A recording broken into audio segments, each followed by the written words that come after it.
Hello, good afternoon. Bonsoir tout le monde.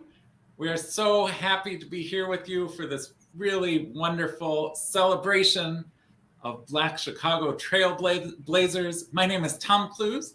I am the executive director and founder of Crossing Borders Music. Our mission is to use music to promote the dignity of people from all cultures.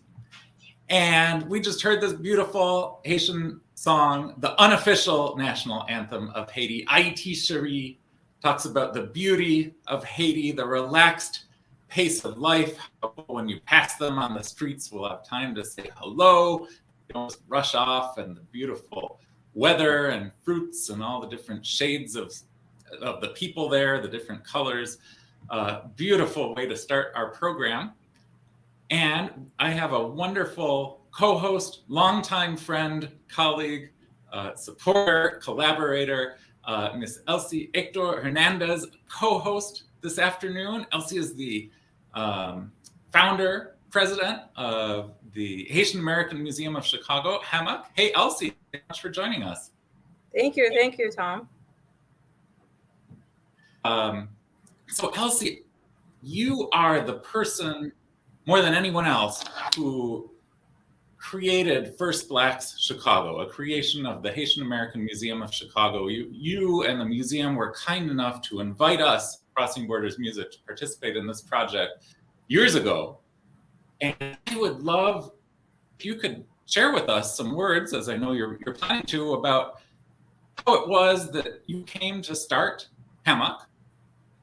Just about 10 years, coming up on 10 years ago since you opened your doors, and why it was important to you, the kind of work that you do, and how First Black Chicago fits into all that. Great, gladly to. Again, my name is Elsie Hector Hernandez. I'm the founder and president of the Haitian American Museum of Chicago. I was born in Haiti and came to the United States as a young child in 1966. I grew up in New York, and now I'm residing in Chicago since 1989. I am a registered nurse with a master's degree in public health with a concentration in community health. I have a strong sense of attachment to my place of birth. It's that love for Haiti that prompted me to open the Haitian American Museum of Chicago, known as HAMOC, in 2012, after the 2010 earthquake. My passion for my culture is contagious and follows me everywhere I go. As a nurse, an educator, civil leader, and museum administrator, I have devoted and committed my time to changing the negative perceptions of Haiti. The Haitian American Museum of Chicago's mission is to preserve and promote Haitian art, culture, history, and community in Chicago and beyond. As I said, it was founded in 2012, a vision to create a Haitian-specific institution that will host programs, exhibits, and events, and contribute to the rich multicultural tapestry that is Chicago and Illinois. Haiti, the first Black republic and second independent country in America after the United States. The Haitian people and culture have been underrepresented, and as an underrepresented group, the museum exists to showcase the rich history, art, and culture that have for a long time been misrepresented and underrepresented. HAMOC serves anyone with an interest in Haitian and Afro-diasporic culture and actively tailors its program to a diverse audience. These programs explore topics related to the intersectionality connecting the Black diaspora, social justice, music, immigration, race, and identity. HAMOC works to support and provide artists from the Chicago community and other BIPOC give opportunity to present their art to a broader audience. In February 2017, during Chicago Black History Month, First Black Chicago, a successful exhibit, and programs were curated by HAMOC. I was inspired by the election of the first Black president in the United States. I saw the need to create an exhibit and programs in order to highlight the African American contributions from Chicago. In addition, the idea came to my mind when I realized that Chicago's first non-Indigenous resident, Jean Paul Coffy, who was from Haiti, yet many Chicago residents and students do not know that. And of course, Howard Washington surprised the residents of Chicago when he became the first Black mayor. Now, once again, Blacks have made history with Lori Lightfoot as first Black female mayor from the LGBTQIA plus identifying individuals. HAMOC partnered with Tom Close, Crossing Border Music, in 2013, and the two organizations have collaborated in various aspects. Because of this long history with HAMOC and years of experience in promoting the Haitian classical music composers, Crossing Borders was a good fit for this project. Therefore, HAMOC invited Crossing Borders Music's participation in this historic exhibit and program of First Black Chicago. And I'm glad to say Crossing Borders has been successful in promoting the theme through classical music. Thank you, Tom, and Crossing Border Music. I hope this collaboration and partnership continue in spreading the great contributions of First Black Chicago to all. Thank you very much. Thank you, Elsie. Thank you for your kind words, and thank you for the so much rich, good stuff that you gave us in your statement. I love what you said about lifting up the voices and the stories and the Haitian culture that is both underrepresented, and when it is represented, it's so often misrepresented. And like you said, we've been working together almost since you opened your doors, coming up on 10 years now, the same month, November 2012, that was our very first ever performance of Haitian classical composers. And what a journey it's been. And as I was saying before we started our live stream, you all at HAMOC, at the Haitian American Museum of Chicago, really do this work of showing people Haiti as it is and not as they think it is, day in and day out. It's amazing the work that you're doing. In fact, you said this is one program, but you have not one, but two other programs today, just today. It is amazing the work that you do every day to challenge these preconceptions that people have. I find it so interesting. Both of us went to Haiti after the devastating earthquake in 2010. And both of us, through our time there and our, in my case, conversations with Haitians about what was important to them, came back not to raise money or not to send clothing or, bottled water or whatever, but to show people here, Haiti is a beautiful country. It deserves respect. It deserves, fair treatment, respectful treatment by the international community. Yeah, I think that's just beautiful, the work that you're doing. Thank you so much. Well, thank you, Tom. Yeah. You mentioned also, since the if people would like to learn more about HAMOC, and I hope that they do, please visit them in Chicago's Uptown community on Racine Avenue. Please check out their website, hamoc.org. And Elsie, you also mentioned, since the very first non-native settler in Chicago, Jean Baptiste DuSable, Haitians have been here, and Haiti's sort of fingerprints have been a part of this city.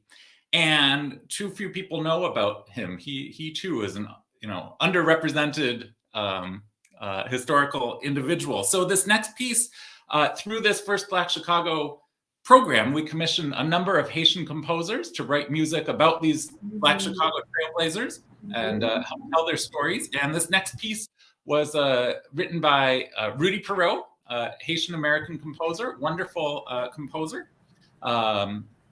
And he's going to actually introduce this piece to us, and then we'll hear it. This is Nostalgia by Rudy Perrault. Greetings. My name is Jean Paul, and most people know me as Rudy. I want to express my gratitude to the Crossing Borders organization for the commission, and not only that, but also for giving it life. For this, I chose to focus on the Jean-Baptiste Pointe-du-Sable.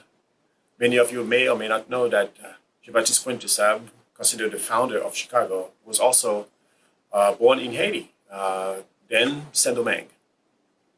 For this composition, I used the method known as soggetto cavato, which means you're carving out melody out of the name. So if we have certain notes, certain letters of the title or the names will be associated with a very specific note on the keyboard.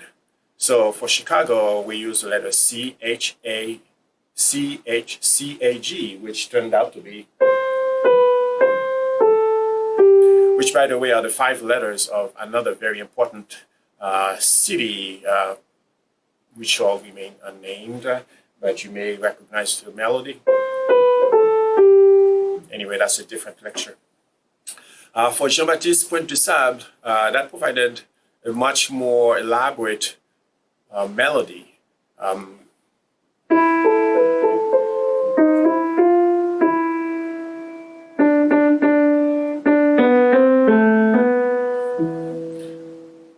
Which is really nice in A minor.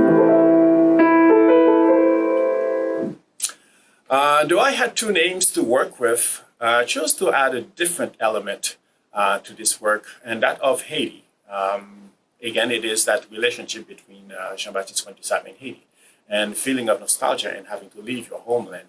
And for this purpose, not only I used a very well-known piece, Haitian piece, known as Ayiti Cheri, Dear Haiti, Darling Haiti, but not in its original form.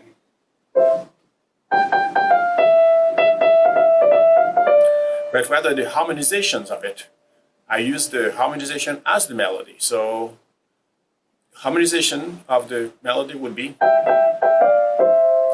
so I use the third.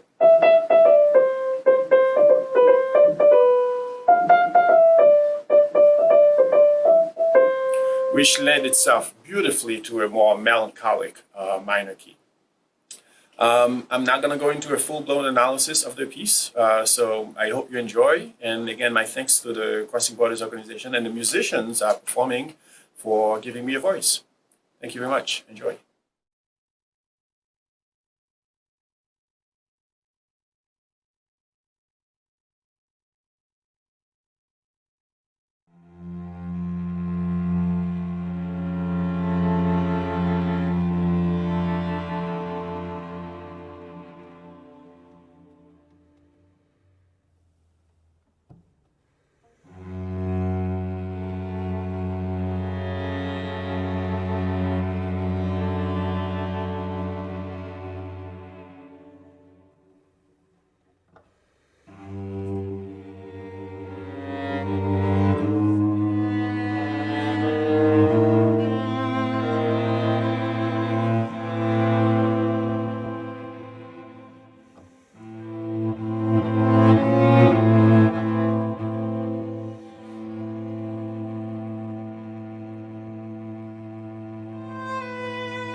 we have that bad version of Ayiti Cheri, like somebody's feeling homesick.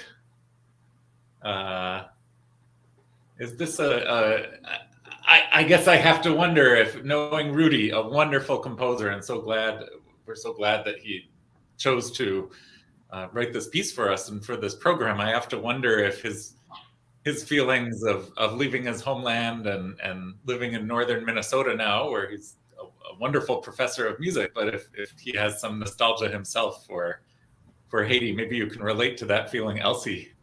Oh, absolutely, absolutely. It's the Caribbean. It's sun, it's cocoa water, or whatever it's called. It's papaya, it's mango, it's crenepe, or whatever. So it's a different environment in Chicago than the cold. So every Haitian, I'm sure, is longing for their homeland.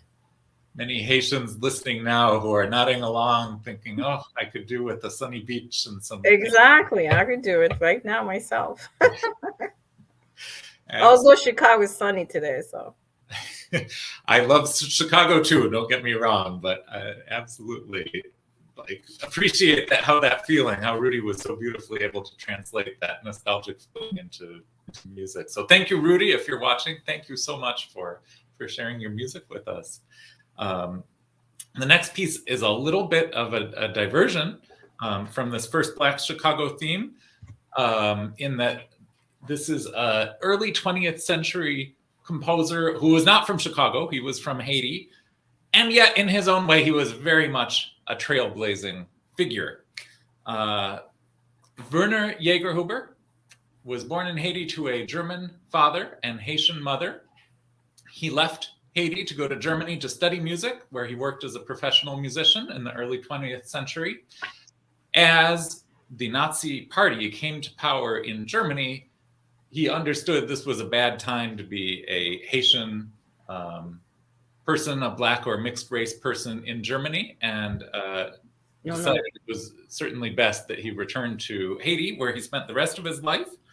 And he collected Haitian folk melodies, and he used them in his pieces and to create something entirely new and his own. And he was part of a movement of composers, of Haitian composers for Western classical instruments, who wanted to show the world both that they could write music just as beautiful and wonderful as any European composer, and that Haitian themes and Haitian folklore and Haitian history, Haitian melodies were just as worthy of being celebrated. So this is a lament to the Vodou spirit, Erzeli.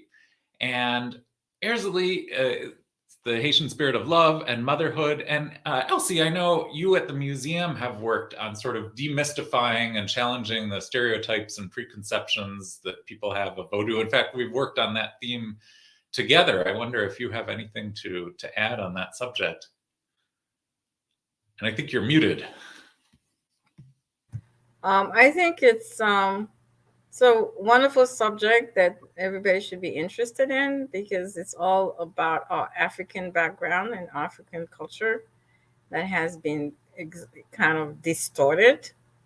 And so Voodoo is part of Haitian culture, it's part of us, it's part of who we are.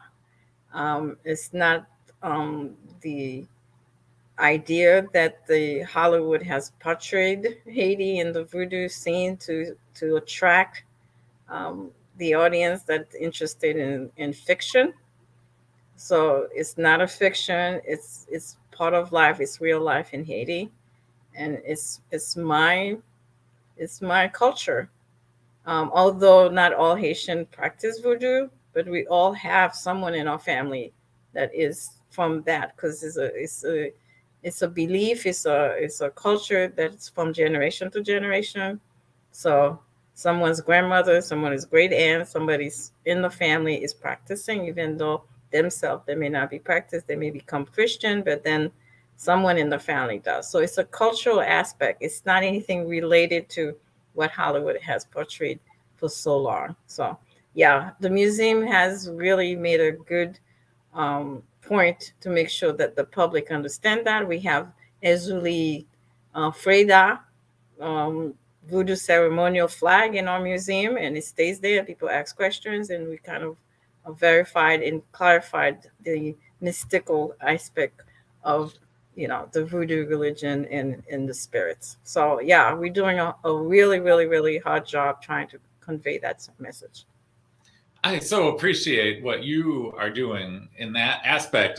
Frankly, I'm so frustrated seeing those misrepresentations of voodoo and all this kind of mumbo jumbo and sticking pins and dolls. And we don't even need to talk about all those crazy misconceptions that people have of this sort of quaint, as I see it, quaint, beautiful, folkloric religion with this beautiful history and beautiful way of being in the world. And it just has no relationship to what we see in the movies and on TV. Even as recently as The Princess and the Frog, we just saw some terrible misrepresentations of the religion. So thank you again for the work that you're doing. And without further ado, this is Erzeli Malade, a song by Werner Jägerhuber based on Haitian folkloric themes.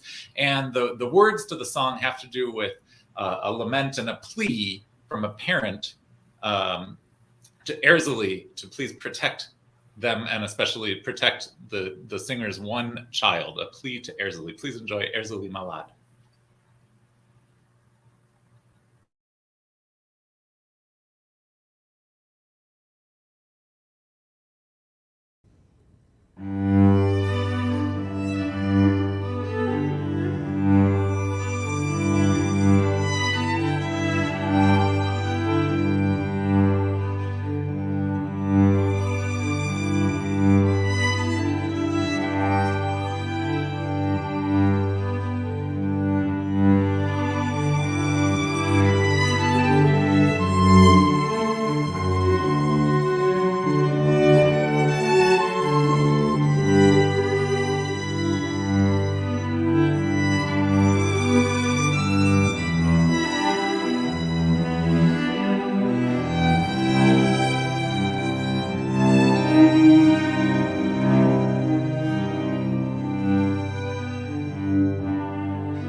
Is one of my favorite melodies. One of my favorite melodies. I love how it starts off kind of feeling more optimistic, but there's a real kind of heaviness at the end that I feel just beautiful. Well, back to our First Black Chicago theme, we have with us a very special guest, the president of the DuSable Heritage Association, Mr. Etzer Kantav. Hello, Tom. Hey, Etzer. Bonsoir, ça passe? Bonsoir, Naboulé. Bonsoir, Elsie. Bonsoir, Etzer, que j'en ai. Nous, là, Naboulé, petit. Nous même tout. Okay. All right. So thank you so much for the invitation to be part of this wonderful presentation, this wonderful concert. And it's a pleasure for DHA, for DuSable Heritage Association, to be featured in that. And so thank you so much. Oh, it is an honor to have you. Thank you so much for being here with you and the great work that DuSable Heritage Association is doing. In fact, I think maybe we could put up the website of the DuSable Heritage Association in case anybody is interested. There it is, DuSableHeritage.com. Please go check out their amazing work.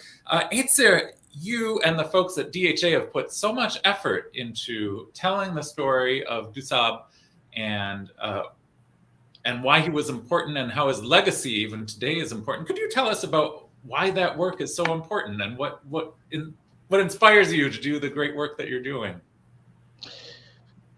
Oh, what a great question. That's the,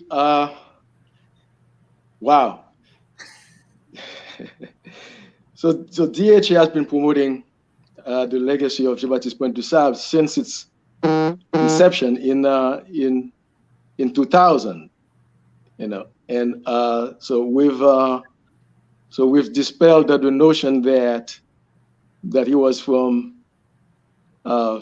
Canada or from some part of Kentucky and all that. So we really tried the hardest and to change that narrative that he was indeed from Haiti and from Saint Mark, from the central region of Haiti. That's so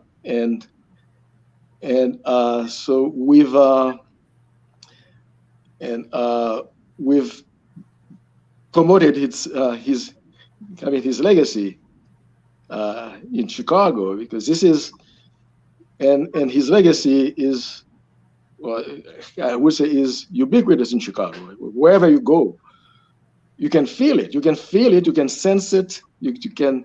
It is palpable. I would say Chicago itself is his legacy. Chicago, yeah, with its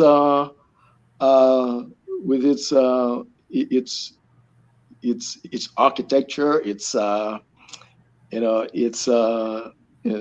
majestic lakefront, its iconic buildings, and all that is part of his vision. It's that the vision that he had for Chicago. So this is, and from a macro level, you say Chicago. So this is the legacy. But even if you go beyond that, you go.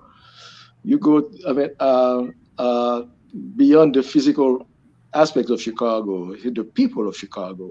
See that? That's it's everybody in Chicago has a part of DuSable in themselves. Yeah. So if you are an immigrant, of course we all are. So this is, you are his legacy, and the fact that Chicago is a sanctuary city, that means a city that is kind to immigrants. And what is the best way to portray his legacy, to portray him? And that's consistent with what he preached, to what he did in his settlement, because his settlement, welcomed everybody from everywhere. You got people from Europe, people from Canada, people who are in quest of a place to stay away from persecution. They came to Chicago. In Chicago, he embraced them all. He and his wife, Kitty Hawa, from the Potawatomi tribe. So they all welcomed everybody, and then they formed a community there, and a community that, and some people, some historians said it was a polyglot place, a polyglot where many languages were spoken. So you got French, you got English, you have Potawatomi languages, you had Sauk languages, you have Mnemoni languages. All that was, and the fact that Chicago now is home to some 153 languages So this part of that he brought that. So this is consistent with the legacy. And the legacy, his entrepreneurial spirit lives in Chicago. You see that Chicago is the fifth richest city in the world. And I like to say ahead of Paris. So that's something that came from him, and that's a tribute to his business acumen, because when he came here, he saw the potential of the place, that vibrant place, that vibrant connection between the lake and the river, where there's a flow of commerce going on. Because his vision was to put Chicago on the map. Saying, okay, that's the place where all that connection, all that would be central to global commerce. And it is what Chicago is today. Yeah. Chicago is a hub for global business. So that speaks to his contribution to that. And people built on that. And what else could I say about it? Well, there are many other things I could say, but the multiculturalism that is so vibrant and present in Chicago, but I mean, that's what he and his wife, brought to the area. He brought that, and so you can see all those many ethnicities in Chicago, and so that is the example that is set by marrying, a Potawatomi woman, had two children with her, and all that. So this is what we celebrate when we spoke about DuSable, his legacy, and there's many other things I would say. I would go on and on. And I could even say, if you're a real estate developer, hey, listen, so DuSable was your ancestor, because he built his house, he built barns, he built bakeries, and he had poultry. He had guest houses. So he brought all that. So this is all part of his legacy. So this is what we are celebrating. And of course, that's not really well known. And we are trying to present that aspect of him, because he was a multifaceted individual. He was a negotiated even on behalf of the Native Americans. They trusted him. He was a de facto chief of them, because they trusted him so much that he handled their businesses. Wow. And he represented them in negotiations. It's all that. So it's all that we are, this individual that we call Jean Paul Coffy, this is all that he represented that for us, and that's why, and he deserves all the accolades that he's been receiving lately, and it's about time, and more is to come. Thank you so much, Ayiti. What a beautiful tribute that reminds us that this legacy and this man is not just about and then, that's about who we are today. Oh, yes, exactly. And it's relevant today, and today more than ever, right? Yes. Because and that's and there's a push to recognize him as one important figure, Black historical figure. Not only in Chicago, but beyond Chicago, and then much tribute has, was awarded to him. The recent in DuSable Lakeshore Drive, that's a wonderful thing. That's the latest tribute, and long and overdue. And I salute everyone who was associated with that. The Black Heroes Matter. I mean, they spearheaded that movement, picking up from where Tony Perprenko left off. I mean, some time ago, but they brought it to fruition and all this. So there was the recently formed program at UIC, the DuSable Scholars Program, a full scholarship, that they are awarding to Black and Indigenous students in partnership with DHA. So that's something that's the latest, Yes, that, you all are doing such great work. And let's show the website again for DuSable Heritage Association so people can learn more about the scholarship program, your work with DuSable Park, which is a long time coming, and there's so much more that I wish we had like 3 hours to discuss the great work that you all are doing. It's just wonderful. One of the things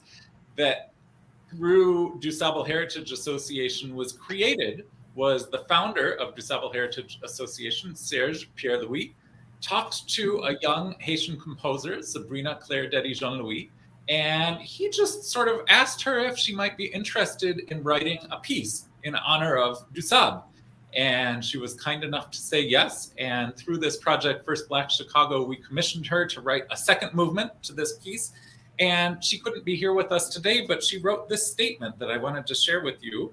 I am Sabrina Jean-Louis. I am a young Haitian woman composer. With my music, I want to represent my country the best. Passion for composing comes from love for music. I have loved my traditional Haitian music from a very young age that defines my style as a composer. This piece, La Cité, wants to illustrate the legendary revolutionary blood that runs in Haitian veins. Haiti was the place where, for the first time in human history, the slaves took their independence from the oppressors.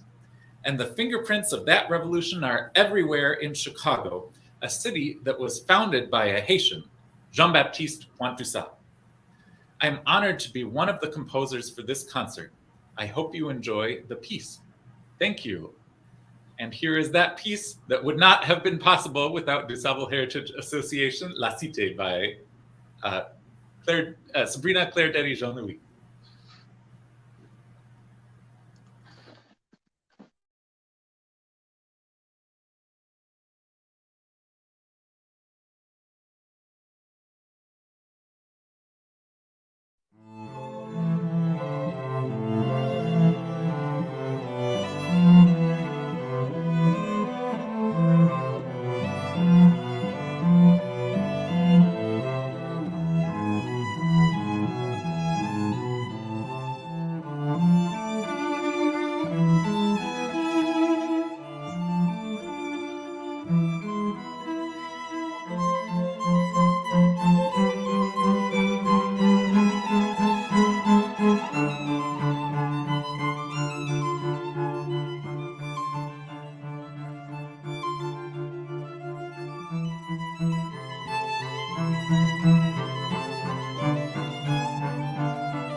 Oh, you really can hear that revolutionary spirit in the music, I feel like. Such strength and fortitude. You feel that revolutionary blood all the way here in Chicago. Thank you, Sabrina. If you're watching, congratulations. We love to share your music. Elsie, our next piece was written imagining a conversation of some great civil rights leaders on the occasion of the inauguration of our country's first Black president, Obama, and that was something that was an inspiration to you as well for this project, for the first Black Chicago project. Oh, absolutely, absolutely. The past president Obama, was an inspiration, because I didn't expect in my lifetime, have with the United States, tone that we will have in my lifetime, see a Black president, and we saw it. So definitely. And what inspired me was the fact that although he was not born in Chicago, but all his community work and political, um, career started right here in Chicago. So, yes, once he became president, and we have so many great first people in Chicago, and I think Chicago stands alone as one of the city that provides a lot of great Black contributors to the city. So, absolutely. Thank you for that. And, I think in this piece, he really captures these two different ways of looking backwards at the past and how far Black Americans have come, and also looking ahead at all the work still left to be done to create a just and equitable and equal society. And actually, I think really Rudy Perrault, again, the composer of this next piece, kind of taps into those two different feelings. He wrote about this next piece, Brother Malcolm. The 2008 election ushered in a new era in American politics. A Black man was elected president of the United States. What would MLK think? What would Malcolm X think? Brother Malcolm is that fictional conversation between these two icons on the inauguration of Barack Obama, 24th president of the United States. The piece, with its celestial setting, begins with the words, "Brother Malcolm, oh, have you heard the news?" The conversation and harmonic language that follow identify the two approaches and temperaments, the more militant and dissonant Malcolm X, warning that there will be retribution for this audacity. Buried through the piece is, the more peaceful and more harmonious MLK, pointing to the progress made, and the more militant and dissonant Malcolm X, warning that there will be retribution for this audacity. Buried through the African National Congress national anthem, Nkosi Sikelel iAfrika, an international tune for freedom across Pan-African anthem. The fallout that followed the two-term Obama is undeniable. How far did we really come? What would MLK and Malcolm X think now? So I think you'll really hear in this piece, Brother Malcolm by Rudy Perrault, beautifully those two different temperaments. The more, how did he put it? The more peaceful and harmonious MLK, and the more militant and dissonant Malcolm X, and that conversation between the two. So we hope you enjoy this wonderful piece, Brother Malcolm by Rudy Perrault.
privilege to share that work by Rudy. Rudy, if you're watching, congratulations. Thank you for letting us share your beautiful music.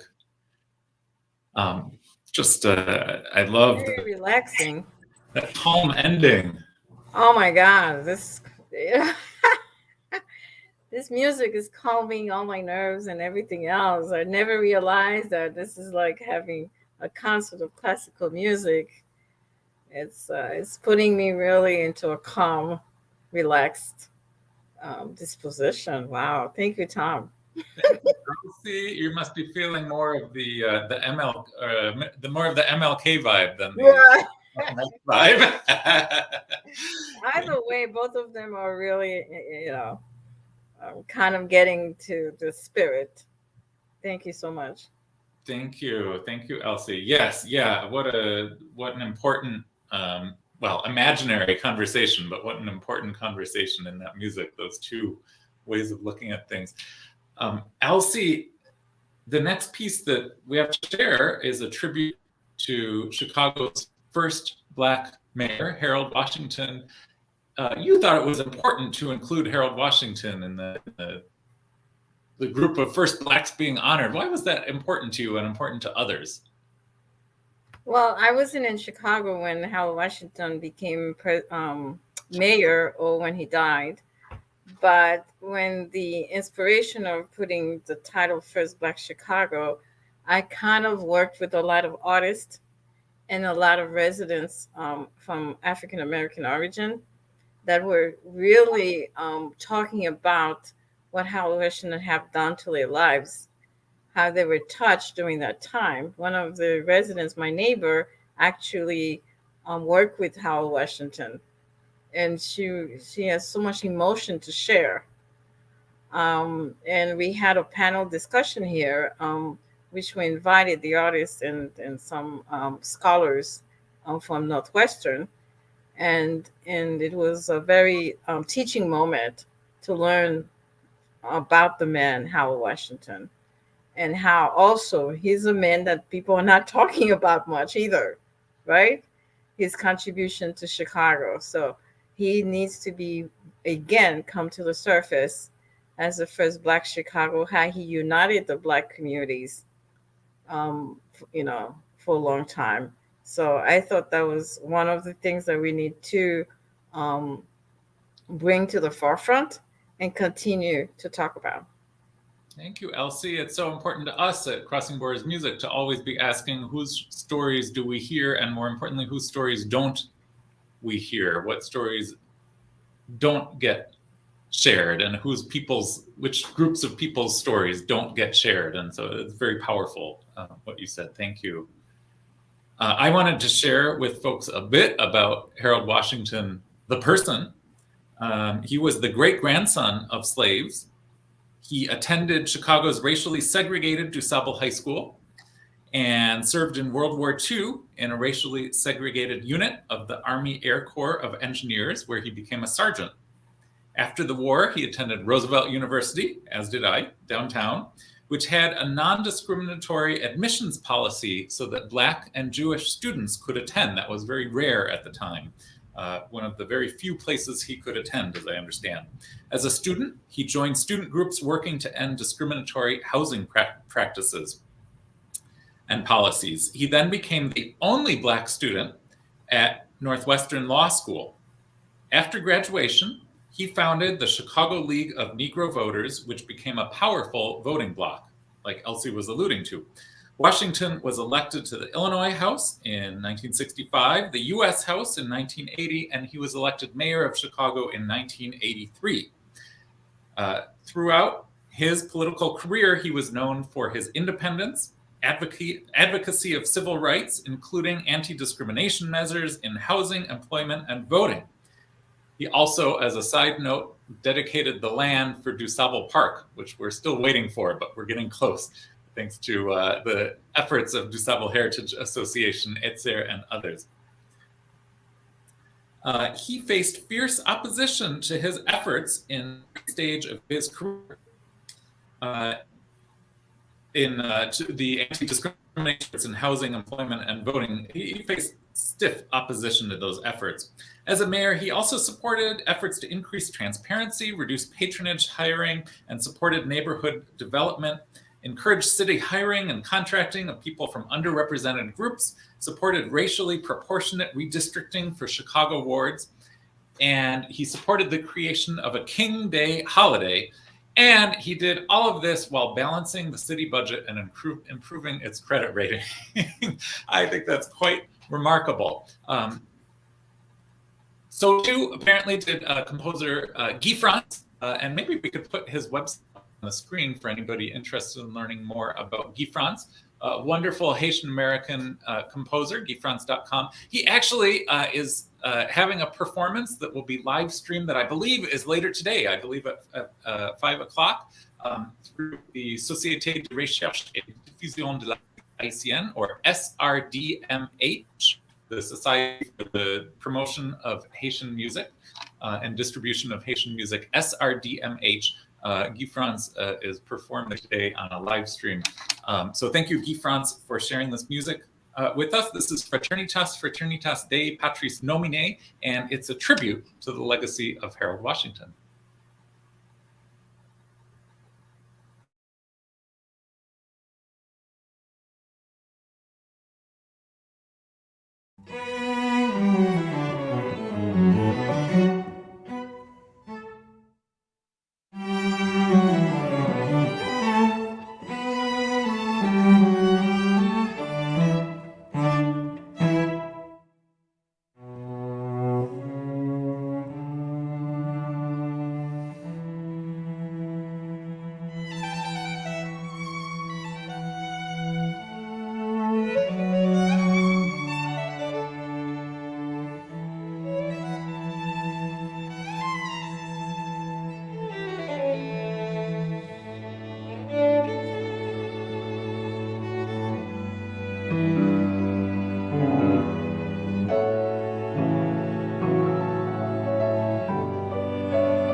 A lot of different emotions in that one. Really quiet ending, but a lot of excitement in the middle. Thank you, Gifrants. For folks who might like to try to catch the live stream with Gifrants performing, srdmh.com. That's the website for the wonderful society, Haitian Music Society based in Montreal. The time is in Montreal, so it's an hour later there. So if you're on Central Time, please know it'll be an hour earlier than the time that you see at 4 p.m. instead of 5 p.m. Elsie, thank you so much for sharing this afternoon with us and all of your amazing insights, and especially for allowing us to share in this project, First Black Chicago. Well, thank you for being a co-host. I enjoyed it a lot, and I hope the audience learned significantly the hard work that we are doing, both Crossing Borders and Haitian American Museum of Chicago, and promoting the great works of First Black Chicago. I mean, contribution to the society is sometimes it's stated in the media. We hear mostly about the negative aspect of the Black community, but never once concentrating on the positive and contribution that these individuals have made to the society and to Chicago. So thank you for pushing it as well, and both of us making it happen in the city of Chicago and beyond, not just Chicago. Absolutely. Etzer talks about a statue of the pioneers who came to Chicago, and there's one who is conspicuously absent, and that is DuSable. There's no DuSable. So we're correcting that misrepresentation and underrepresentation. It's the same thing, I might say, with Western classical music and composers, that we just don't know about Werner Jägerhuber, early 20th century Haitian composer, and so many other wonderful composers whose works we've been hearing today. So such a pleasure to and share many that. people did not know about Germans in Chicago, in Haiti. So there Absolutely. you go. He's a product of a German and a Haitian person. So, And once we had an exhibit with the Denkhaus Museum, the German museum, and we were collaborating. And we're like, oh, what do we have in common? German and Haiti. And to our surprise, at the Haitian American Museum, there's a big history of you German and even, German Jews in Haiti. So yes, people need to check that out too. yes, So Haiti yes. for so long has been a sanctuary country for so many people. Elsie, I know at the museum you had a project about Poles, people from Poland in Haiti. Anyway, so much. So much to do, so much to know. Yes. Please do check out the Haitian American Museum, and maybe we'll see their website one more time. Please do check them out.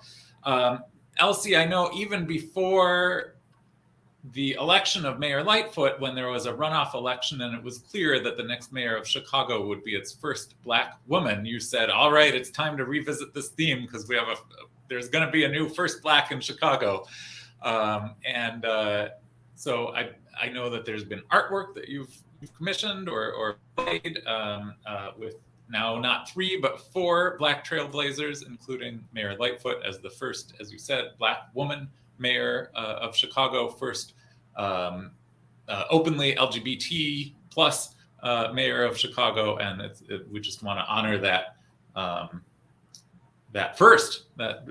being a trailblazer in those regards. Politics aside, I think we need to honor when people overcome those barriers, shatter those ceilings.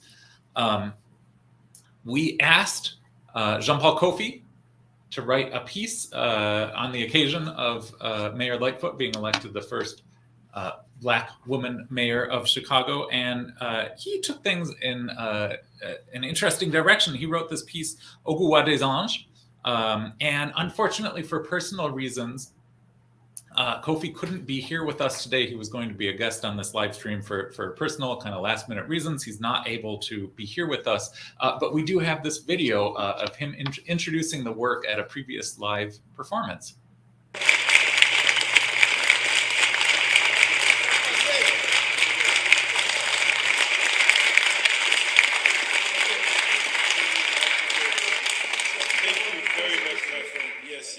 Thank you very much. Well, first of all, let me say thank you very much to our special thanks to this wonderful, wonderful church here. It is just beautiful.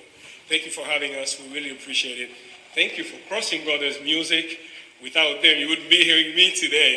It's really a privilege to be here and a privilege to be playing with them. Wonderful people, wonderful musicians, very good at what they do.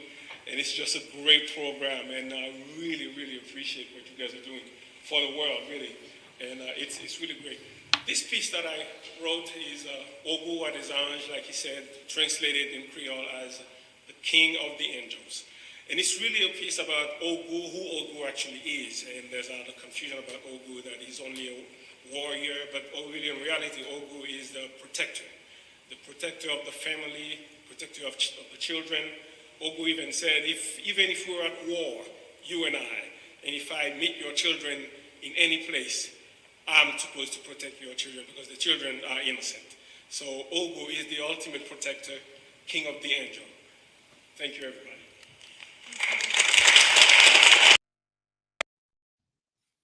All right. Thank you, Coffy. I want to mention that Coffy has now been on the Crossing Borders Music Board, served as a volunteer board member for the last several years. And this wasn't true at the time of that video, but he is now our president-elect. So of the Crossing Borders Music Organization. So thank you, Coffy, for your service. Thank you for your music. Thank you for writing this piece and being the pianist on it. So before we end our live stream today, Elsie, do you have any parting thoughts for us? Great program. I loved it, and hopefully people enjoyed it. The music is just fantastic. I wish I knew more about classical music to be able to interpret and understand the theme, but I enjoy the music. It's totally helped me for my Sunday afternoon to kind of bring me to a peaceful state. So Thank you so much. As a professional musician, I want everybody to know that however you react in your heart is totally valid, whatever that reaction to music is. You don't need to be a scholar of music to feel it. So thank you so much, Elsie. All right. Thank you, Tom, and thank you, Crossing Borders. Let's keep up the good work. Let's continue Absolutely. this movement. 10 more years of collaboration and sharing these stories and these histories. Absolutely. To the next 10 years, I should say. I wanted to credit Jean Paul Coffy as the composer and pianist in this next piece, and all of our other musicians at Crossing Borders Music who were involved today. Marianne Parker also played piano on some of the videos you've seen today. Jen Leckie and Ressa Mahmoudian on violin. We had actually 2 violists in different videos, Seth Van Emden and Seth Pei. Thank you, Seths. I'm Tom Clues. I played cello on many of these videos. Behind the scenes, working as always, doing a wonderful job of things, Tavri Kruch. Thank you, Tavri. We really appreciate your hard work. And one last final thing to you, Elsie, co-host today, creator through HAMOC of this First Black Chicago project that is so important. Etzer Kantav, president of DuSable Heritage Association, and everybody who is supporting and watching us today. Thank you so much for being here with us. And without further ado, let's enjoy this awesome piece, Ogou Wa Zanj by Coffy, Jean Paul Coffy.